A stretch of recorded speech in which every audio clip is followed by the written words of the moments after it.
that is called first law of thermodynamics. Just note.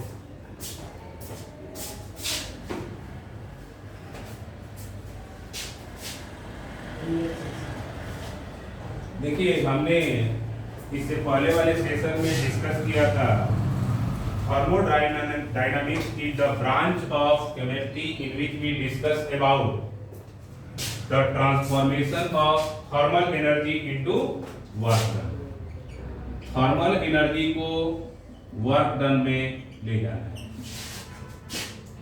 Is converted to work done. और हमने इससे related बहुत सारे कॉन्सेप्ट जो था उसको डिस्कस किया था। Today we have to discuss about the first law of thermodynamics in which we have to discuss about a law proposed by Albert Einstein.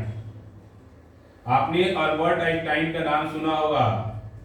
He was a famous physicist and he introduced a common law that is called law of conservation of energy. ठीक है, उन्होंने जो law दिया था उस law का नाम है law of conservation of energy. And according to law of conservation of energy, energy neither be created nor be destroyed। Energy ना तो कंजर्व किया जा सकता है ना उसे डिस्ट्रॉय किया जा सकता है। कॉमन सी बात है, एनर्जी नेवर डाइज, ऊर्जा कभी मरती नहीं। इसका ट्रांसफॉर्मेशन एक फॉर्म से दूसरे फॉर्म में किया जा सकता है। ठीक है, तो that means we can say that we have first law of thermodynamics proposed by Albert Einstein, और उन्होंने बोला था E is equal to delta mc square, यानी energy is converted into the form of mass and mass will be converted into the form of energy. This is the law. उन्होंने जो concept दिया उस concept के base पे आज के date में वर्ल्ड में एक फॉर्म ऑफ एनर्जी को दूसरे फॉर्म ऑफ एनर्जी में बदलना आसान हो गया, जिसकी वजह से आज हमारा लाइफ काफी इजी हो गया। आपने अल्बर्ट आइंस्टाइन के बारे में पढ़ा भी होगा। He was not a good type of a student till standard 10, but his mathematics and physics were good, but other subjects are not good. So he was enrolled in a special school where there is a special treatment for physics and mathematics. हर एक बच्चे के अंदर कुछ ना कुछ basic qualities होती है। Teacher का काम होता है उस बेसिक क्वालिटीज के ऊपर काम करना, और वही क्वालिटी आगे चल करके एक बड़ा नाम बनाना। तो अल्बर्ट आइंस्टाइन के बारे में आपने बहुत कुछ सुना होगा। He was also a type of scientist and physicists who developed different types of the ideology। Atom bomb बनाने में भी उनका इंपॉर्टेंट योगदान रहा। एक नंबर के भुलक्कड़ आदमी थे, अपने कॉन्सेप्ट को नहीं बोलते थे, बट जनरल लाइफ की चीजें भूल जाते थे। एक बार मैंने बताया होगा कि लैब से जब वो बाहर निकले तो अपने घर का एड्रेस ही भूल गए, और उन्होंने एक कैब हायर किया और कैब वाले से बोला कि भाई अल्बर्ट आइंस्टाइन का घर जानते हो क्या? बोला बाय द वे वो सोसाइटी जानता होगा जहां रहते थे। बोला हाँ जानता हूं। ठीक है, बोला उनके घर छोड़ दो मुझे। बैठ गए, छोड़ दिया। बाद में अपनी बायोग्राफी में उन्होंने डिनोट किया कि मेरे साथ ऐसा भी इंसिडेंट हुआ था कि मैं अपना घर का एड्रेस ही खुद भूल गया और मुझे कैब वाले ने मेरे घर पे पहुंचाया। अपने फील्ड के माहिर थे, फिजिक्स के माहिर थे, लेकिन जनरल लाइफ के एविडेंसेस के माहिर नहीं थे। तो हर एक आदमी के अंदर कुछ बेसिक क्वालिटीज होती है और उस क्वालिटीज को ही निखार करके डेवलप किया जाता है चीजों को। जैसे आप देख सकते हो वहां बहुत सारे साइंटिस्टों के बारे में लगाया हुआ है, वो इंडिकेट करता है कि हर एक का अपना अपना फील्ड रहा है। ठीक है, ऐसा नहीं है कि हर एक आदमी हर एक चीज में परिपक्व हो सकता है, उसका एक पार्टिकुलर फील्ड होता है और सबसे मिलकर के ही समाज का निर्माण होता है। तो समाज में हर एक आदमी का अपना महत्व होता है। हम चलते हैं कंसेप्ट पे Fourth law of thermodynamics क्या कहता है? Energy neither be created nor destroyed, only it can be converted from one form to another form. हमारे घरों में इलेक्ट्रिकल एनर्जी आती है। इलेक्ट्रिकल एनर्जी का सोर्स क्या है? कोल या पेट्रोल या डीजल। कोयले को जब जलाया जाता है तो उसके ऊपर बड़े बड़े बॉयलर रख दिए जाते हैं जिससे उसका पानी गर्म होता है। जब वो पानी गर्म होता है तो वेपर बनता है। वेपर में काइनेटिक एनर्जी ज्यादा होती है। वो वेपर को टरबाइन के ऊपर छोड़ दिया जाता है, टरबाइन घूमना चालू कर देता है। ऐसे टरबाइन घूमना चालू कर देगा। जब टरबाइन घूमना चालू कर देगा तो काइनेटिक एनर्जी बन गई। उसमें एक डायनेमो लगा दिया, काइनेटिक एनर्जी को इलेक्ट्रिकल एनर्जी में बदल दिया और उस इलेक्ट्रिकल एनर्जी को ट्रांसमिशन के थ्रू हमारे घरों तक ट्रांसफर कर दिया। दो तरीके का सप्लाई ऑफ इलेक्ट्रिकल एनर्जी होती है, एक एबी के फॉर्म में होती है और एक एसी के फॉर्म में होती है और एक डीसी के फॉर्म में होती है। एसी वाले को हम स्टोर नहीं कर सकते, डीसी वाले को हम स्टोर कर सकते हैं। तो हम क्या करते हैं, एसी से डीसी में कन्वर्ट करने के लिए रेक्टिफायर लगा देते हैं। वो रेक्टिफायर क्या करते हैं, एसी को डीसी में कन्वर्ट कर देते हैं, उसको स्टोर कर सकते हैं।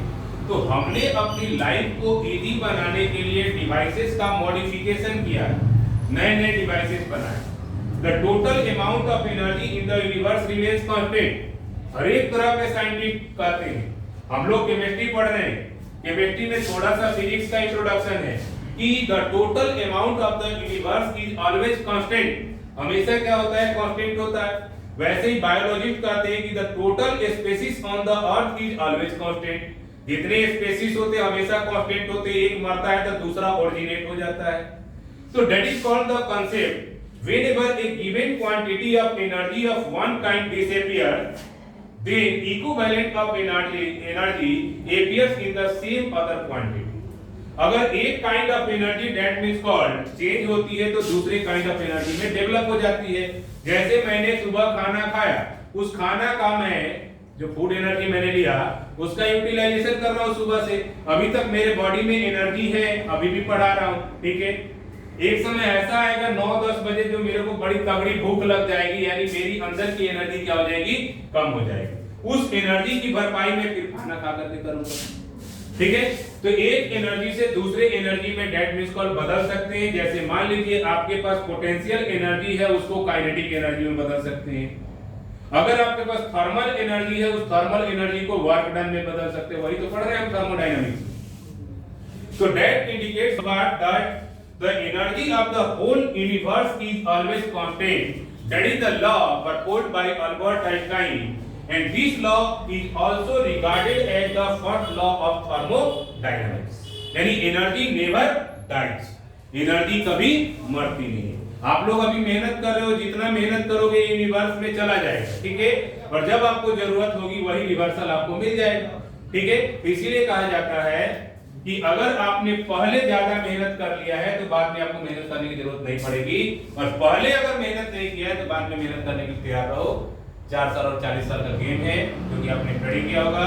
अगर आपने 4 साल दबा के मेहनत किया 9, 10, 11, 12 तो 40 साल मौज करोगे, और 4 साल मौज किया तो 40 साल रेडी रहो पहले मंजिल से 10वीं मंजिल पे ईंट उठा करके ले जाने के लिए। इसको नोट कीजिए, first law of thermodynamics. Fourth law of thermodynamics, points here to note।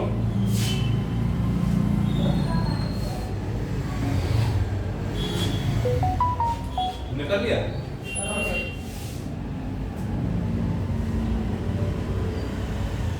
Sir ऐसे बहुत बच्चे हैं सर जिन्होंने मतलब ज्यादा नहीं पढ़ने की सर फिर भी उन्होंने आईआईटी निकाला है सर। आईआईटी निकाला है सर?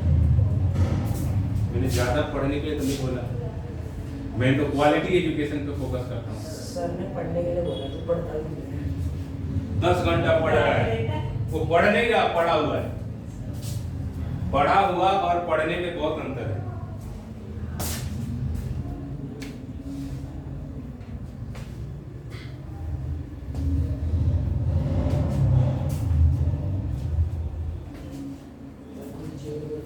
स्मार्टनेस के साथ अगर पढ़ाई करोगे तो डेवलप कर जाओगे। ये मत सोचना कि मेहनत करने वाला डेवलप होता है। मेहनत करने के साथ साथ आपको स्मार्टनेस का भी इस्तेमाल करना है, क्योंकि मेहनत करने वाला अगर सबसे ज्यादा तरक्की करता तो दुनिया में सबसे ज्यादा मेहनत लेबर करती है, लेकिन उनकी जिंदगी लेबर तक ही सीमित है। वैसे मोदी जी ने यही तो कंसेप्ट अपनाया है, लेबर को लेबर ही रहने दो। उन्होंने यही कंसेप्ट अपनाया, लेबर को लेबर रहने दो। कैसे? 2000 रुपए अकाउंट में डाल दो, 10 किलो चावल दे दो, बस उसकी सोच ही इतनी है, खुश।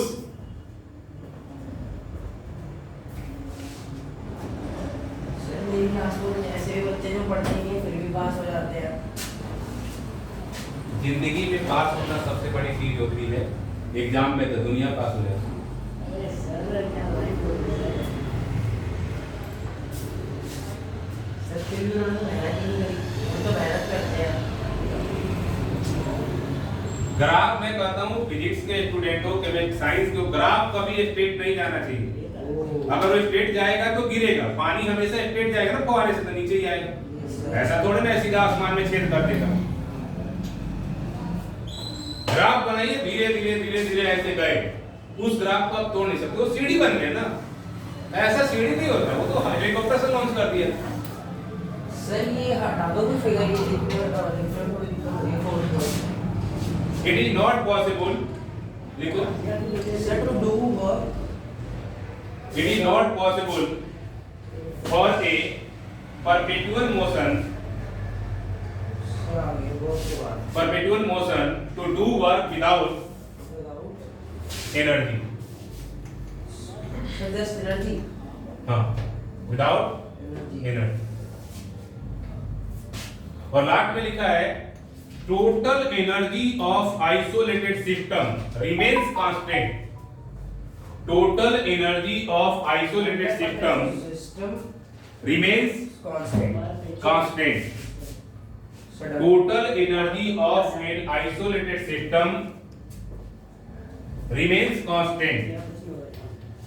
एक आइसोलेटेड सिस्टम का जो टोटल एनर्जी होता है हमेशा क्या होगा? कांस्टेंट होता है, ठीक है? There it is not possible for a perpetual motion machine to do work on energy, work हो गया? without energy. सर एक मिनट सर, चलो हो गया sir. Now the total amount of energy in the universe remains constant. Universe का जो total amount of energy होता है हमेशा क्या होगा? कांस्टेंट होगा। और एनर्जी का हम क्या कर सकते हैं? एक फॉर्म से दूसरे फॉर्म में चेंजिंग कर सकते हैं, उसमें ना हम क्रिएट कर सकते हैं ना डिस्ट्रॉय कर सकते हैं। That is called the first law of thermodynamics, ठीक है? अब दूसरा देखिए है क्या? Suppose that we have a ideal gas, ठीक है?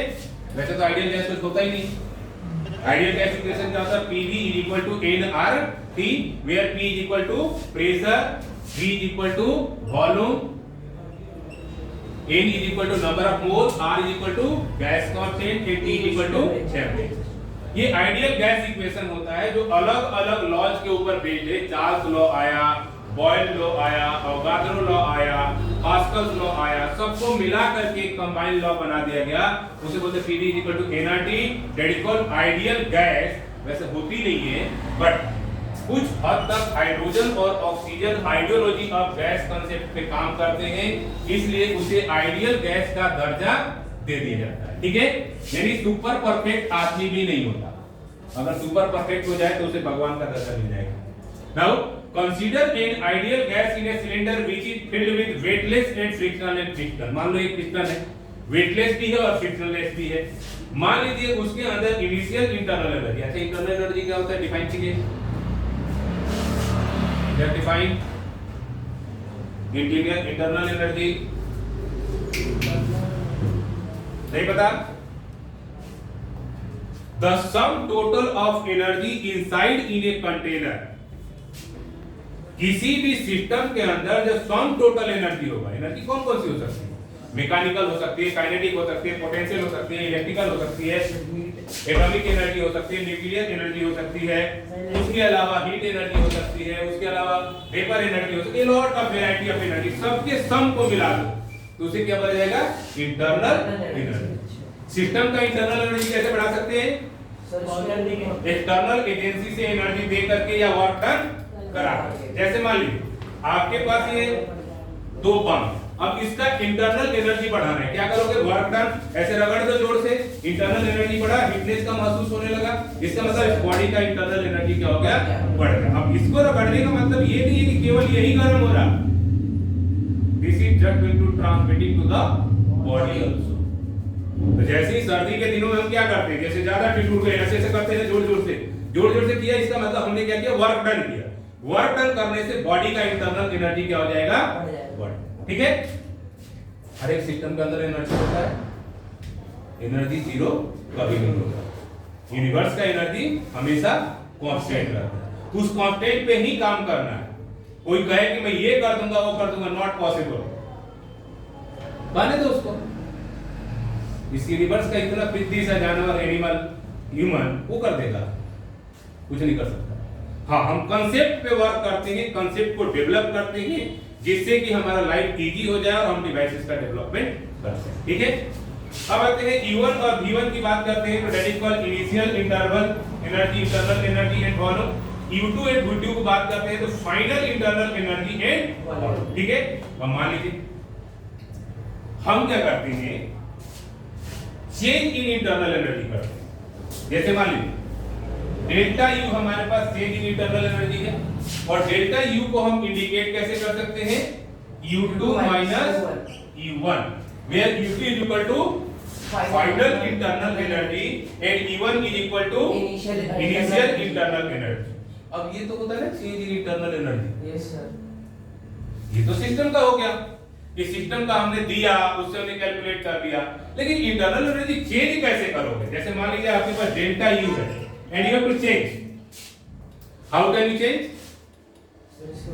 एनर्जी लगाकर, एक्सटर्नल एनर्जी लगा करके, यानी आप क्या करेंगे, इस पे एक्सटर्नल एनर्जी, हीट एनर्जी दे दिया आपने, ठीक है। और दूसरा क्या करेंगे, आप वर्क डन करेंगे, या दोनों ही करेंगे, तो उससे क्या हो जाएगा, आपका इंटरनल एनर्जी सिस्टम का क्या हो जाएगा, चेंज हो जाएगा। मान लीजिए मेरी बाइक है, स्टार्ट नहीं हो रही है, ठीक है, क्या करोगे, किक मारोगे, किक मारूंगा, किक से भी स्टार्ट नहीं होगी, किक से स्टार्ट नहीं हो रही, इनर्शियल, उसको थोड़ा आगे वाले को आगे करोगे सर, उसको किसी को पीछे धक्का लगवाऊंगा और ऑटोमेटिकली स्टार्ट कराऊंगा, उसका internal energy change, internal energy change, और तुरंत स्टार्ट हो जाएगी, और स्टार्ट होने के बाद हमारा वर्क डन हो जाएगा। सर्दी में तो ये आम बात है, अरबी या हिंदुस्तानी जुगाड़ ही जाता है, ठीक है, जुगाड़ तो हमारा काम ही है, ठीक है, तो हम जुगाड़ करते हैं। तो देखिए आपके पास क्या है, E1 V1, तो या तो आप सिस्टम पे क्या करोगे, वर्क डन करोगे, और नहीं तो क्या करोगे, उसका हीट एनर्जी बदल दो। ये हमारे पास कंसेप्ट होता है, ठीक है। तो change in internal energy is done with the help of the work done और बाय प्रोवाइडिंग हीट और बाय बोथ, दोनों होता है। अब आते हैं DU क्या है, DQ प्लस DW। DU क्या है, smaller amount of energy change is equal to smaller amount of heat energy supplied, या smaller amount of work done, या बोथ ऑफ डन। ये कंसेप्ट होता है, और इस कंसेप्ट के बेस पे हम क्या करते हैं, इंटरनल एनर्जी को बढ़ा सकते हैं, ठीक है। अब इसका मतलब क्या हुआ, आपने इंटरनल एनर्जी बढ़ा दिया, तो क्या इस यूनिवर्स की एनर्जी बढ़ा दिया सर। अगर हीट बढ़ा दिया और वर्क डन नहीं हुआ तो भी इंटरनल एनर्जी बढ़ेगी ना, ठीक है। तो अगर आपने इंटरनल एनर्जी एक सिस्टम का बढ़ा दी, तो क्या यूनिवर्स का टेंपरेचर बढ़ गया, नो सर, नहीं।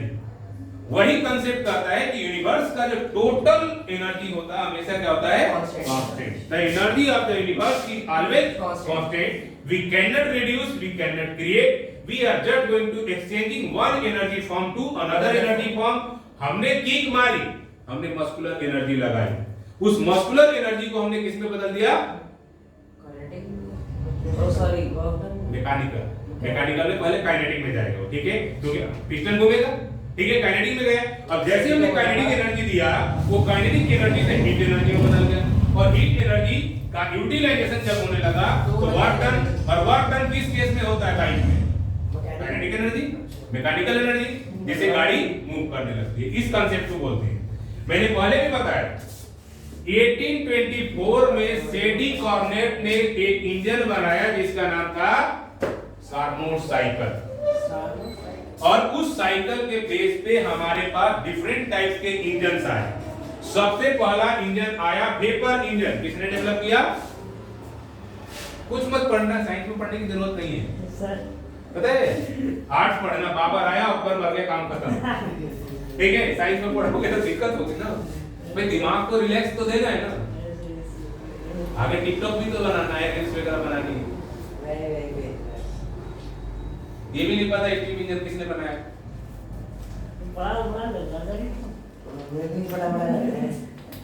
देखो, आर्टिफिशियल इंटेलिजेंस के ऊपर डिपेंडेंसी थोड़ा कम कर दो, उससे क्या हो जाएगा, ह्यूमन इंटेलिजेंस बढ़ेगी। मोबाइल को 2 साल के लिए आइसोलेट कर दो, उसको बोल दो कि तेरा मालिक मर गया, उसको साइड में रख दो, इसमें काम नहीं, इसके बिना काम नहीं होगा। यही तो कारण है आज के डेट में है क्या, देखो बच्चों के मानसिक डेवलपमेंट का कारण है मोबाइल। अनंत कुमार ने क्या बोला अपने एपिसोड में? अनंत कुमार को नहीं जानते हो? नहीं, अनंत कुमार को भी नहीं जानते। He is a great mathematician of Bihar and founder of Super 30.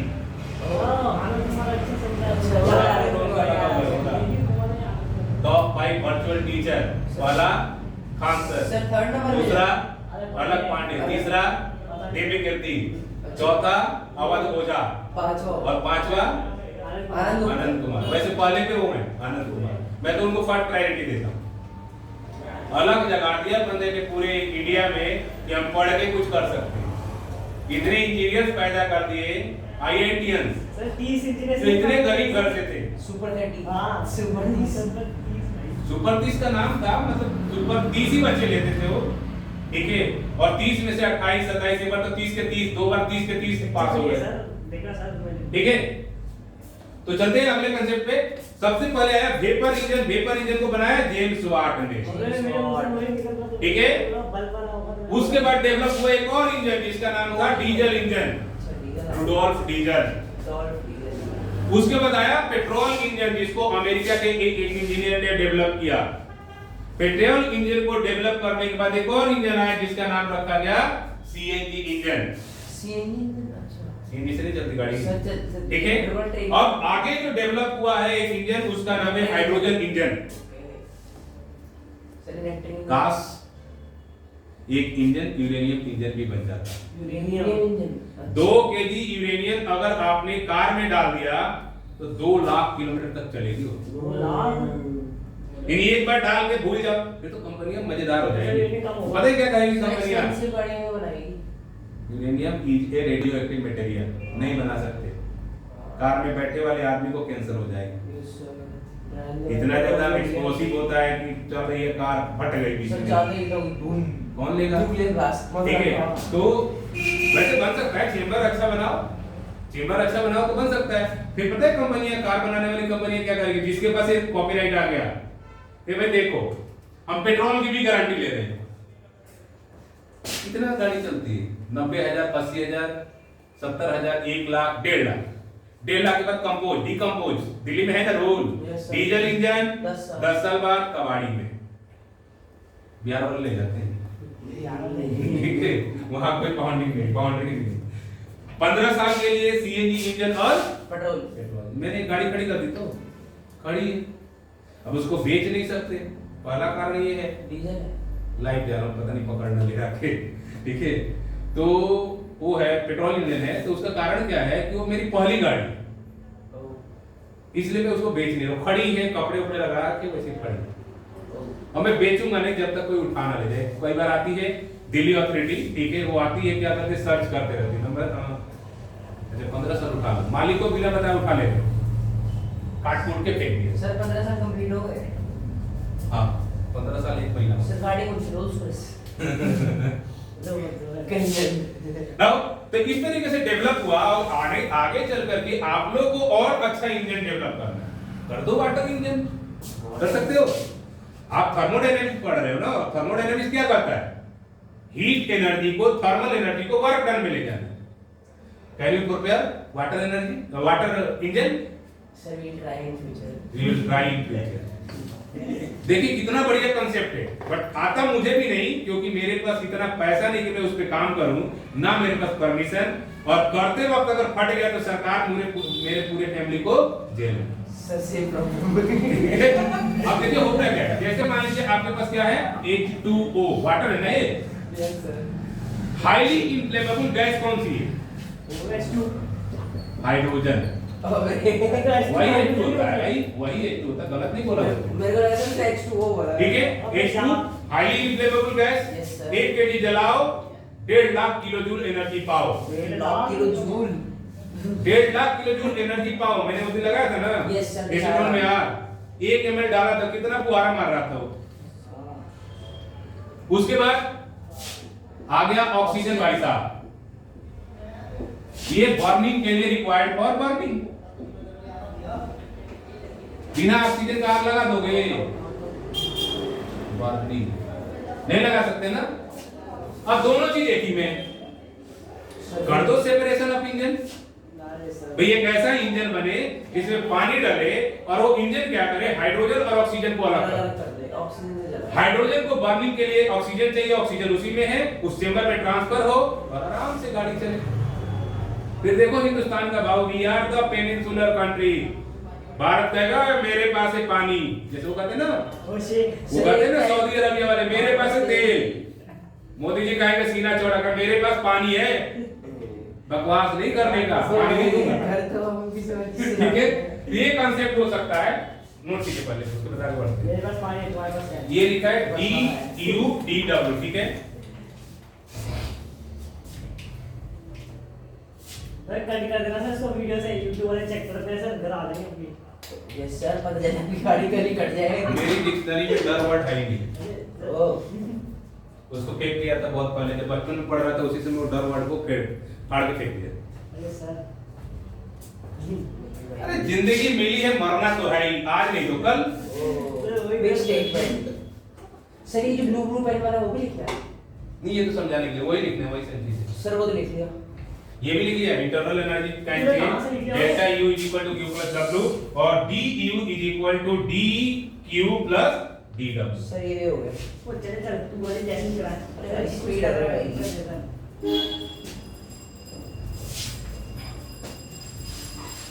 Bye तू तो कर रहा है, मुझे लगा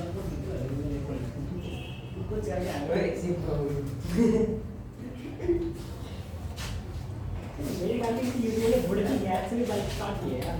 इसकी गैस से वुड की गैस से। वहां मैंने देखी है, उस तरह नहीं हो गया? हाँ। तो delta U is equal to Q plus W और dU is equal to dQ plus dW। तो क्या लिखना है? Have you done? सिर्फ वो जो फॉर्मूला है ना, हाँ। और delta U equals to Q plus W और ये d पता? मैं तो चाहता लिख रहा था। लेकिन मैंने नहीं लिखा। अब देखिए, किसी भी सब्सटेंस को अगर आप हीट करते हैं तो उसकी इंटरनल एनर्जी चेंज हो जाएगी। इस कमरे का कुछ टेम्परेचर होगा, यानी इंटरनल एनर्जी होगी, ठीक है। डिफरेंट फॉर्म में हो सकती है, क्योंकि बहुत सारे मॉलिक्यूल से मूव कर रहे हैं, उनके पास काइनेटिक एनर्जी होगी as per the Brownian method. अगर देखना है तो दूर से उस लेंस के पास देखो, जो प्रोजेक्टर चल रहा है ना, Yes, उस sir. लेंस पे देखो, बहुत सारे सस्पेंडेड पार्टिकल दिखाई देते हैं, जो नैनो पार्टिकल दिख गए सर। ठीक है, वो भी रन कर रहे हैं ना, तो उनके पास भी तो कोई एनर्जी होगी, तभी तो रन कर रहे हैं। एनर्जी नेवर डाइज, यानी उसके पास भी एनर्जी है, तभी तो मूव कर रहा है, नहीं तो नहीं मूव करता।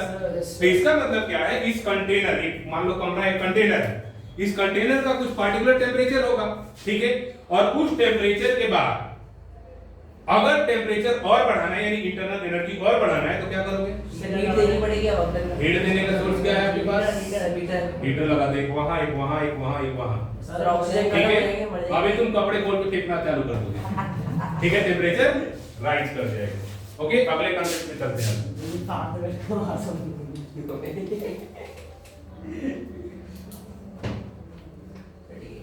अगला है, देखिए, साइन कन्वेक्शन में जब एनर्जी सिस्टम में ऑब्जर्व की जाएगी तो उसे कहा जाएगा पॉजिटिव, और जब एनर्जी सिस्टम को दी जाएगी तो उसे कहा जाएगा नेगेटिव।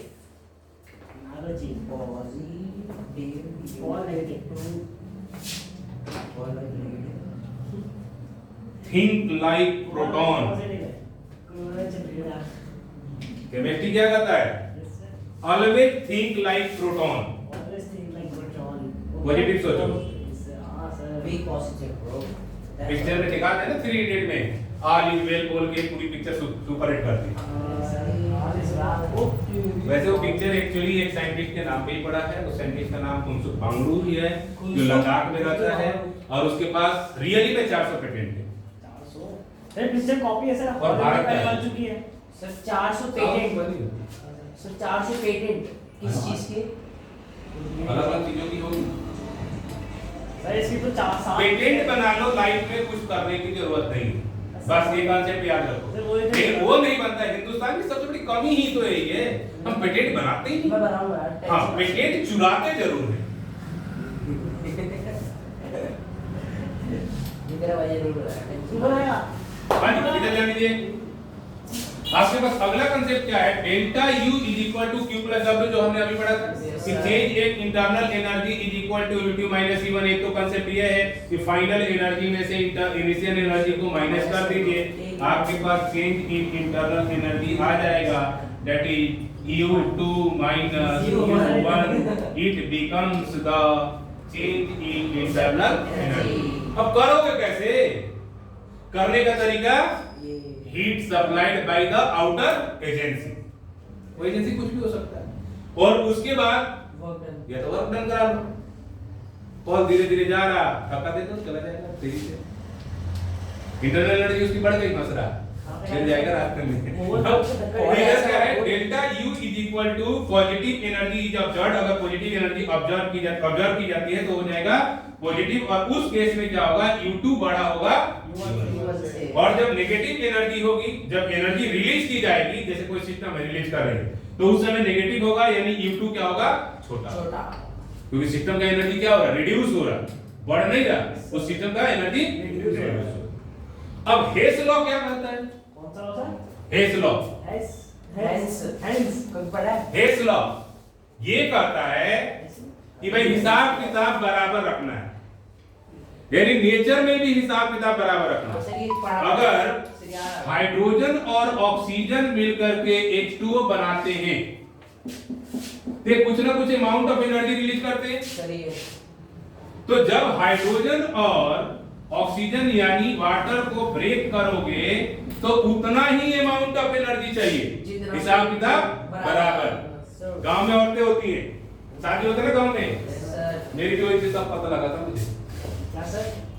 गांव में औरतें होती है, जैसे मेरी दादी थी, हमें मैं तो शादी में ना सर इसने आपसे पूछा कि सर क्या हुई थी? सर आप वही बता रहा हूँ, एक्सप्लेन कर रहा हूँ भाई।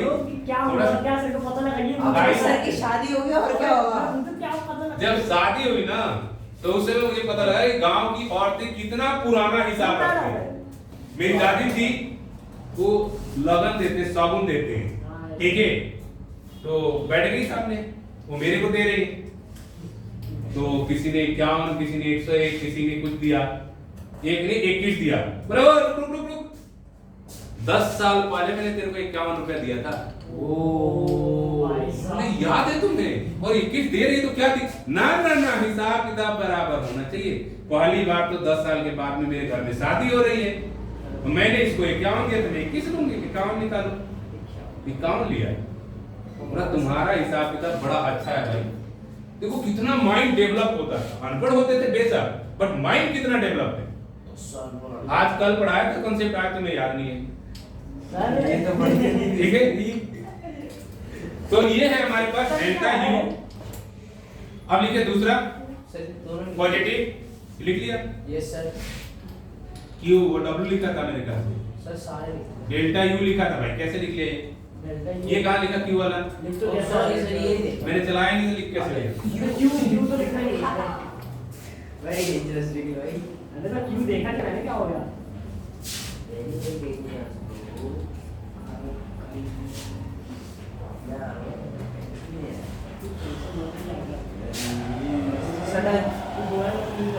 हो गया। अब आते हैं mathematical expression of first law of thermodynamics में। तो साइन कन्वेक्शन की बात करते हैं, तो Q है positive energy, energy is observed that is positive, Q positive, energy is released, Q negative. और इस तरीके से दैट मींस हम कह सकते हैं कि किसी भी सिस्टम का इंटरनल एनर्जी हम लोग चेंज करते हैं, ठीक है, बीट में भी चेंज। अब और कर लीजिए W वैसे सब करवा सर आपने पहले याद नहीं है।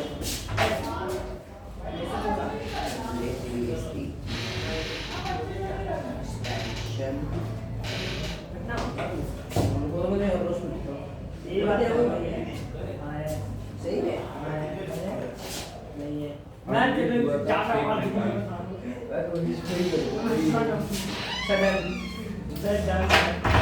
जैसे पहले कर दिया नाउ तो जैसे कि हम डिस्कस करते हैं हमारे पास क्या होता है कंप्रेशन और एक्सपेंशन।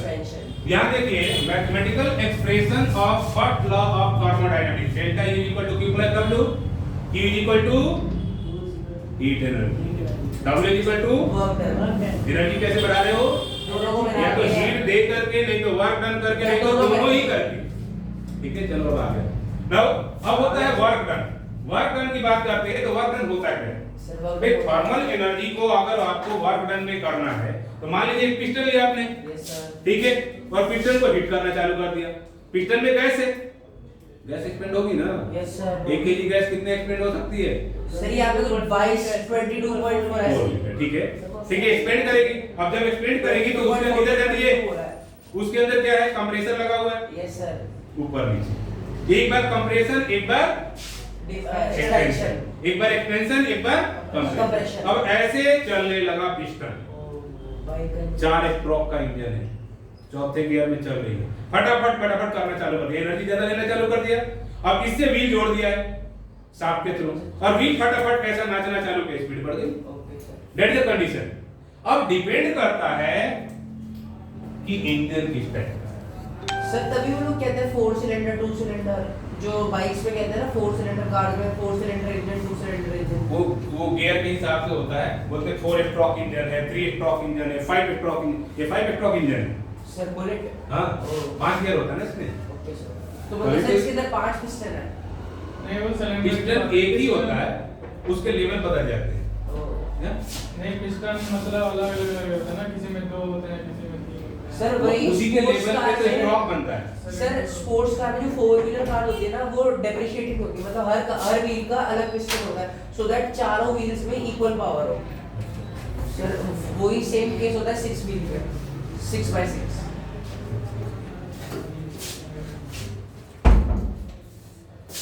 तो कंप्रेशन और एक्सपेंशन तो होता क्या उसमें स्ट्रोक होता है। अब तेजी से मूव करना चालू कर देगा ऑटोमेटिकली क्या होगा इंजन तेजी से भागेगा। अब समझ लो बुलेट ट्रेन का किस तरीके से भागता है 480 kilometre per hour. I am Bihari and I want to go to Bihar मात्र 2 घंटा चाहिए। या तो भगवान के पास पहुंचा देगा नहीं तो बिहार पहुंचा देगा। ठीक है दोनों केसों में इतना तेज चलता है। ठीक है अब एक बात है कहावत सा बना हुआ है कि मोदी जी ने बुला लिया कि इसको शिंजो आबे को जापान के प्रधानमंत्री को जब बुलेट ट्रेन लॉन्च करनी थी और लेके गंगा नदी के किनारे टहलने लगे 1.5 घंटे तक टहलते रहे 1.5-2 घंटा तक। तो शिंजो आबे ने क्या बोला भाई साहब तुम्हें बुलेट ट्रेन की जरूरत क्या है। मोदी ने उनको बोले तुम्हारे पास कितना टाइम है कि 2 घंटा से तो हम नदी पे टहल रहे हैं इतने समय में मैं 2000 फाइल साइन कर चुका होता। बुलेट ट्रेन की जरूरत क्या आपके पास तो टाइम है आप तो बैलगाड़ी से जाइए। ये भी कॉन्सेप्ट हो सकता है यानी इस तरीके से वो लोग देखते हैं हमें। और जिस दिन हमने मॉडिफाई करके कुछ अच्छा बना दिया जैसे पहले था 18वीं सेंचुरी से पहले पूरे वर्ल्ड की नजर हिंदुस्तान की तरफ होती थी। क्यों आए भाई ब्रिटिश सर हम अमीर थे तभी तो लूटने आए थे गरीब होते तो थोड़े ना आते हैं। इसका मतलब हम शुरू से ही अमीर रहे हैं गरीब इन्होंने किया। ब्रिटिशर्स अगर लेके नहीं गए होते यहाँ से आइटम एक कोहिनूर की ताकत इतनी थी कि 7 दिन तक पूरे वर्ल्ड का खाना खिला सकता वो भी ले गए साथ में। तो वो तो एक सैंपल है कितनी चीजें ले गए होंगे यहाँ से क्या पता सारा गोल्ड ही उठा लाए क्योंकि शासन तो उनका ही है डाटा तो उन्हीं के पास था। हमारे पास तो मात्र आटा और अभी डाटा है मोबाइल का। ठीक है और कुछ है आप चलिए अगला कंसेप्ट लिखिए।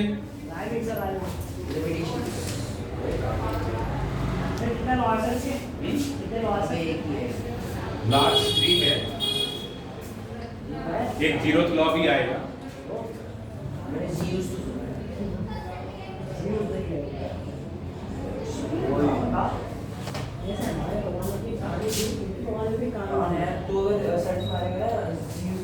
सर उसमें देखिए 8 फाइल है आई थिंक सो ये पूरा समझ आ रहा है ग्रीक गॉड के बारे में गॉड से यूनिफॉर्म नहीं होएगा वाइट प्रेजेंस कल इसको लाइव कर दूंगा, देखते हैं कितना व्यूअर है। सर हमारी क्लास में व्यूज ही व्यूज है हमारी क्लास में हम दोनों हैं नहीं 2-3 हजार तो आ ही जा रहा, एक में तो 10,000 आया है। उसमें खाली कमेंट बहुत ज्यादा किया मैंने। लोगों को पसंद ही है यार, मैं क्या करूं। सर अगर व्यूज नहीं आए तो हम अपने दोस्त को और व्यूज बढ़ा देंगे सर ये वीडियो बनाता हूं अलग पार्ट के साथ यूज ही होगा सर। अगर यार ये तो होगा कि इसकी फेम को फेम सर डन नाउ तो limitation of first law of thermodynamics की अगर बात करते हैं तो it does not explain the mass energy relationship. Mass energy relationship को नहीं एक्सप्लेन करता। मास एनर्जी रिलेशनशिप क्या है? E is equal to delta mc square, इसे बोला जाता है थ्योरी ऑफ रिलेटिविटी। भाई ये तो सब लोग आता है। ठीक है, ये कहता है इस डेल्टा से एक्सप्लेन, इसके बारे में नहीं बताता। मास कैसे एनर्जी में बदलेगा और एनर्जी मास में कैसे बदलेगा एक्सप्लेन नहीं कर पाता। It does not tell about the direction of flow of energy. मान लो इस कमरे में मैंने एसी चलाया और ये गर्म है, तो एनर्जी किधर से किधर जाएगी? सर इधर से इधर आएगी ठंडे से गर्म की तरफ। यस सर नहीं सर गरम से ठंडे की तरफ जाएगी गर्म से ठंडे की तरफ, वो रूम गर्म होगा ना। यस सर ऐसा होता तो मजा नहीं आ जाता हैं? सर ने पहले फंसा लिया पहले सिर्फ वहां से बोला था उल्टा हो गया दोनों का टेम्परेचर क्या होगा? इक्विलिब्रियम पे आने की कोशिश करेगा। ये कहता फ्लो नहीं बताता। अब मान लो इसमें मैंने एसी लगा दिया तो ऊपर चला जाएगा फ्लो नहीं होगा।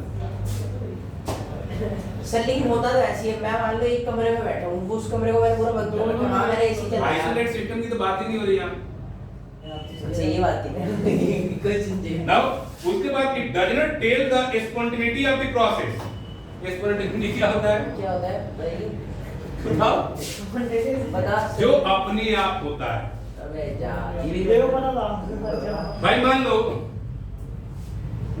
कोई पर्सन था चुरा के सोडियम मेटल लेके जा रहा यही था, होगा सर यही। ठीक है, उसको ध्यान नहीं रहा, उसने कहीं हाथ धोया और सीधा उसमें जेब में हाथ, तो सर उसका हाथ बॉडी हो गया उसका। स्पॉन्टेनिटी यानी अपने आप हो रहा। झरना से पानी नीचे की तरफ गिरता है, स्पॉन्टेनियस रिएक्शन। जो गिरा भाई सर अपने आप गिर रहा है उसकी मर्जी से क्यों गिरा? साइंस के स्टूडेंट हो, साइंटिफिक कॉज यस ग्रेविटेशन, अच्छा उसकी वजह से वो नीचे की तरफ गिर रहा है। अब बिना किसी पावर का, बिना किसी मोटर का उसी पानी को फिर झरने पे चढ़ा के दिखाओ, सर नहीं कर रहा नहीं जाएगा, नहीं जाएगा। बेस लॉ क्या कहते हैं? जितने एनर्जी दिया उतने एनर्जी लिया। कहां गया? नीचे में गया। यानी फिजिक्स और केमिस्ट्री में आज भी बहुत सारी चीजें ढूंढने के लिए है। ढूंढो, करो कोशिश, हैक करो गूगल को, तुरंत बुला लेगा फोन करके, भाई कितना लेगा पैकेज। अभी बुलाया ना, यूपी का कोई लड़का था, उसने 56 सेकंड के लिए हैक कर दिया। सर उसको हम लोग देखा कर दिया आप कर दिया उसको 56 सेकंड हैक करके फिर रिलीज कर दिया। सर रिलीज कर दिया उनको मेल भेजी कि मैं आप मेल भेज दिया था कि मैंने किया था। ऐसे ट्वीट होते हैं बिहारी।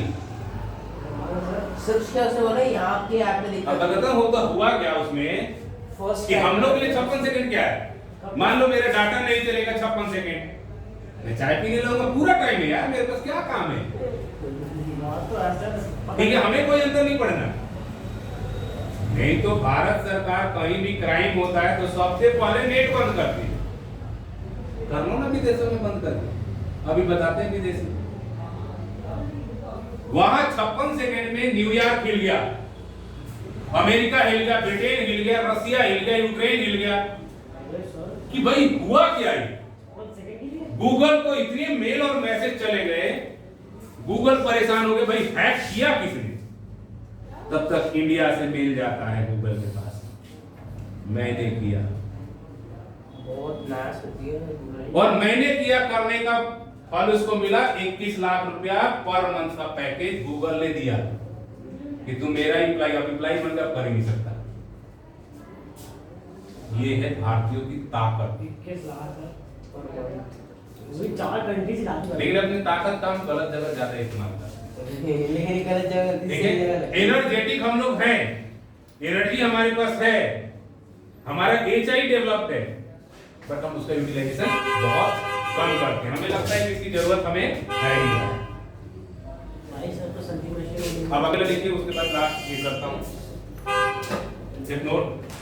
सर इसमें क्वेश्चन नहीं दिख रहा। क्वेश्चन है नहीं, ऊपर वाला टॉपिक केवल नोट करना है।